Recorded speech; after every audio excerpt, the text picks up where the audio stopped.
TV 24 news ವಾಹಿನಿಗೆ ಸ್ವಾಗತ.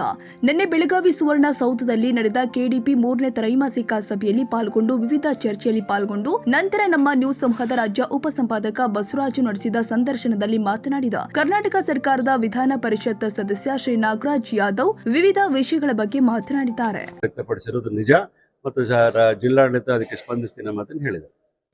ಇನ್ನೊಂದು ಜಿಲ್ಲೆಯಲ್ಲಿ ಒಂದು ರೀತಿ ಸತೀಶ್ ಜಾರಕಿಹೊಳಿ ಅಂತಕ್ಕಂಥದ್ದು ಈ ಕಡೆ ಭಾಗದಲ್ಲಿ ಸಾಕಷ್ಟು ಇದು. ಸತೀಶ್ ಜಾರಕಿಹೊಳಿ ಮುಖ್ಯಮಂತ್ರಿ ಆಗ್ಬೇಕು ಅಂತ ಹೇಳ್ಬಿಟ್ಟು ಸಾಕಷ್ಟು ಇದ್ದಾರೆ. ಒಂದ್ ಕಡೆ ಕೆಪಿಸಿಸಿ ಅಧ್ಯಕ್ಷ ಆಗ್ಬೇಕು ಅಂತ ಇದೆ.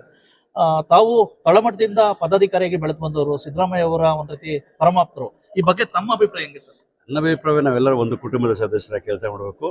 ಯಾರ ಹಣೆ ಬರಲಿ ಏನಿದೆ ಅದು ಹಾಗೆ ಆಗ್ತದೆ. ಸತೀಶ್ ಅಣ್ಣವ್ರು ಮುಖ್ಯಮಂತ್ರಿ ಆಗ್ತಾರೆ ಅಂದ್ರೆ ಯಾರೂ ತಡಿಲಿಕ್ಕೆ ಸಾಧ್ಯ ಆಗಲ್ಲ. ಶಿವಕುಮಾರ್ ಸಾಹೇಬರು ಮುಖ್ಯಮಂತ್ರಿ ಆಗ್ತಾರೆ, ಅದನ್ನು ಯಾರೂ ತಡಿಲಿಕ್ಕೆ ಆಗೋದಿಲ್ಲ. ಸಿದ್ದರಾಮಯ್ಯ ಈಗಾಗಲೇ ಇದ್ದಾರೆ, ಮುಂದುವರಿತಾರೆ ಅಂತಕ್ಕಂಥದ್ದು ಅದು ಯಾರೂ ತಡಿಲಿಕ್ಕೆ ಆಗಲ್ಲ. ಹಾಗಾಗಿ ಅದೆಲ್ಲ ಅವರವರ ಡೆಸ್ಟಿನಿ. ಆದರೆ ನಾವೆಲ್ಲರೂ ಸರಿ ಒಟ್ಟಾಗಿ ನಮ್ಮ ರಾಜ್ಯದ ಜನ 139 ಜನ ಶಾಸಕರನ್ನು ಆಯ್ಕೆ ಮಾಡಿರುವಾಗ ನಮ್ಮ ಜವಾಬ್ದಾರಿ ನಡೆದುಕೊಂಡು ನಾವು ಕೆಲಸ ಮಾಡಬೇಕು. ಎಲ್ಲರೂ ಇನ್ಕ್ಲೂಸಿವ್ ಟೈಪ್ ಆಫ್ ಅಡ್ಮಿನಿಸ್ಟ್ರೇಷನ್ ಕೊಡಬೇಕು.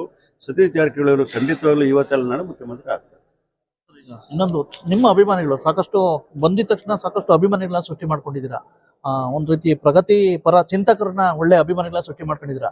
ನಿಮ್ಮಂತವ್ರು ಒಂದ್ ರೀತಿ ಮಿನಿಸ್ಟರ್ ಆದ್ರೆ ಸ್ವಲ್ಪ ಒಂದ್ ರೀತಿ ಇಲಾಖೆ ಸುಧಾರಿಸುತ್ತೆ, ಯಾವ್ದಾದ್ರು ಇಲಾಖೆ ಅಂತಕ್ಕಂಥದ್ದು. ನೋಡಿ, ನಾನು ವಿಧಾನಸಭೆಯಿಂದ ಆಯ್ಕೆ ಆಗಿದ್ರೆ ನನಗೆ ಅವಕಾಶ ಮಾಡಿಕೊಟ್ಟಿರ್ತಾರೇನೋ. ನಾನು ವಿಧಾನ ಪರಿಷತ್ತಿನಿಂದ ಅದಕ್ಕೆ it is got its own limitations. ಆದರೂ ಸಹ ನಾನೊಬ್ಬ ಶಾಸಕನಾಗಿ ವಿಧಾನ ಪರಿಷತ್ತು ವಿಧಾನಸಭೆಯೋ ಕರ್ನಾಟಕ ರಾಜ್ಯದಲ್ಲಿ ನನಗೆ ಕೊಟ್ಟಂಥ ಕೆಲಸವನ್ನು ನಾನು ಮಾಡ್ತೇನೆ. ಸಚಿವನಾಗಿರ್ಬೋದು ಅಥವಾ ನಿಗಮದ ಅಧ್ಯಕ್ಷರಾಗಿರ್ಬೋದು, ಇನ್ಯಾವುದೇ ಜವಾಬ್ದಾರಿ ಕೊಟ್ಟರೆ ಮಾಡ್ತೀನಿ. ಜವಾಬ್ದಾರಿ ಕೊಟ್ಟರೆ ಆಡಳಿತ ಪಕ್ಷದ ಪರ ಇರೋದು, ಜವಾಬ್ದಾರಿ ಕೊಡದೇ ಇದ್ರೆ ಆಡಳಿತ ಪಕ್ಷ ವಿರೋಧ ಮಾತಾಡೋದು, ಆ ಜಾಯಮಾನ ನಂದಲ್ಲ. ಆದರೆ ಒಂದು ಮಾತು ತಿಳ್ಕೋಬೇಕು, ಒಬ್ಬ ಸಚಿವನಾಗಿ ಆದರೆ ನನ್ನದೇ ಆದ ರೀತಿಯಲ್ಲಿ ನನ್ನದೇ ಆದ ದಾಟಿಯಲ್ಲಿ ಕೆಲಸ ಮಾಡ್ತೇನೆ. ಪಾರದರ್ಶಕವಾಗಿ 100% ಭ್ರಷ್ಟಾಚಾರ ರಹಿತವಾಗಿರ್ತಕ್ಕಂಥ ಆಡಳಿತವನ್ನು ಕೊಡ್ತೇನೆ ಮತ್ತು ಎಲ್ಲರನ್ನೂ ಒಳಗೊಂಡಂಥ ಆಡಳಿತ ಕೊಡ್ತೇನೆ. ವಿನೂತನವಾಗಿರ್ತಕ್ಕಂಥ ಜನಗಳ ಸಂಪರ್ಕದೊಂದಿಗೆ ಒಳ್ಳೆ ಆಡಳಿತ ಕೊಡಲಿಕ್ಕೆ ಪ್ರಯತ್ನವನ್ನು ಮಾಡ್ತೇನೆ. ಆದರೆ ನನಗೂ ಕೂಡ ಆಸೆ ಆಕಾಂಕ್ಷೆಗಳಿದೆ. ಈ ರಾಜ್ಯದಲ್ಲಿ ಸಿದ್ದರಾಮಯ್ಯ ಸಾಹೇಬರ ನೇತೃತ್ವದ ಕ್ಯಾಬಿನೆಟಲ್ಲಿ ಕೆಲಸ ಮಾಡಬೇಕಂತ ಆಸೆ ಖಂಡಿತವಾಗ್ಲೂ ಇದೆ. ಅದು ದೇವರು ಯಾವತ್ತು ಕಣ್ಣು ತೆರಿತಾನೋ ಅವತ್ತು ಆಗ್ತದೆ ವಿಚಾರ ಹೇಳ್ತೀನಿ. ಆದರೆ ನಾನು ಎಲ್ಲ ಹಿರಿಯರು ಮಾಡಿರ್ತಕ್ಕ ಕೆಲಸವನ್ನು ಕಲಿತು ಅರ್ತು ಜನಗಳ ಜೊತೆಯಲ್ಲಿ ಬೆರೆತಕ್ಕಂಥ ಕೆಲಸವನ್ನು ಮಾಡ್ತೀನಿ. ಮಂತ್ರಿಮಂಡಲ ವಿಚಾರ ಅಂತಕ್ಕಂಥದ್ದು ಕೇಳಿ ಪಡ್ಕೊಳ್ತಕ್ಕಂಥದ್ದಲ್ಲ. ಅದು ನಿನ್ನ ಬಾಗಿಲಿಗೆ ಬರ್ತದೆ ಒಂದು ದಿವಸ. ನೀನು ಪ್ರಾಮಾಣಿಕವಾಗಿ ಕೆಲಸ ಮಾಡ್ತಾ ಇದ್ದಾದರೆ. ನನ್ನ ಪ್ರಾಮಾಣಿಕತೆ ಕೆಲಸ ಮತ್ತು ಪಕ್ಷ ನಿಷ್ಠೆಯಿಂದಾಗಿ ಇಷ್ಟು ದೂರ ಬೆಳೆದು ಬಂದಿದ್ದೀನಿ ಹೊರತು ನಾನು ಯಾವುದೇ ಕೂಡ ಬಂಡವಾಳಶಾಹಿಯಾಗಿ ಬೆಳೆದವನಲ್ಲ. ಸಾಮಾನ್ಯ ಕಾರ್ಯಕರ್ತನಿಗೆ ಬಡ ಕುಟುಂಬದಿಂದ ಬೆಳೆದು ಬಂದಿರತಕ್ಕಂಥನು, ಬಡವರ ಕಷ್ಟ ಸುಖಗಳನ್ನ ಅರ್ಥಕೊಂಡು ಮಾಡ್ಕೊಂಡಿರ್ತಕ್ಕಂಥನು ಮತ್ತು ಎಲ್ಲ ವರ್ಗದ ಜನನ ಪ್ರೀತಿಯಿಂದ ನೋಡ್ತಕ್ಕಂತಹ ಔದಾರ್ಯ ನನ್ನಲ್ಲಿರೋದ್ರಿಂದ ಖಂಡಿತವಾಗ್ಲೂ ಇವತ್ತಿನ ನಾಳೆ ಒಂದು ದಿವಸ ಮಂತ್ರಿ ಆಗ್ತೇನೆ. ಇಷ್ಟು ಒಟ್ಟರೆ ಗೊತ್ತಾಯ್ತಲ್ಲ. ಮಾನ್ಯ ವಿಧಾನ ಪರಿಷತ್ ಸದಸ್ಯರಾಗಿರ್ತಕ್ಕಂಥ ಶ್ರೀ ನಾಗರಾಜ್ ಯಾದವ್ ಸಾಹೇಬ್ರ ಅಭಿಪ್ರಾಯ. ನಮಸ್ಕಾರ, ಥ್ಯಾಂಕ್ ಯು.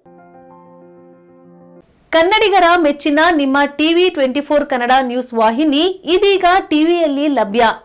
ಕರ್ನಾಟಕ ಮತ್ತು ದೇಶ ವಿದೇಶದ 360 ಡಿಗ್ರಿ ಸುದ್ದಿ ಹಾಗೂ ಉತ್ತರ ಕರ್ನಾಟಕ, ಬೆಳಗಾವಿ, ಬಾಗಲಕೋಟೆ, ಧಾರವಾಡ, ಹಾವೇರಿ, ಗದಗ, ಬಿಜಾಪುರ ಜಿಲ್ಲೆಯ ಕ್ಷಣ ಕ್ಷಣದ ವಿವರವನ್ನ ಪಡೆಯುವುದಕ್ಕೆ ಟಿವಿ 24 ಕನ್ನಡ ನ್ಯೂಸ್ ವಾಹಿನಿಯನ್ನ ಲೈಕ್ ಮಾಡಿ, ವಿಡಿಯೋಗಳನ್ನ ಶೇರ್ ಮಾಡಿ, ಕಮೆಂಟ್ ಮಾಡುವ ಮೂಲಕ ನಮ್ಮ ವಾಹಿನಿಗೆ ಸಹಕಾರ ನೀಡಿ ಮತ್ತು ಚಾನೆಲ್ ಅನ್ನ ಸಬ್ಸ್ಕ್ರೈಬ್ ಮಾಡಿ. Thank you.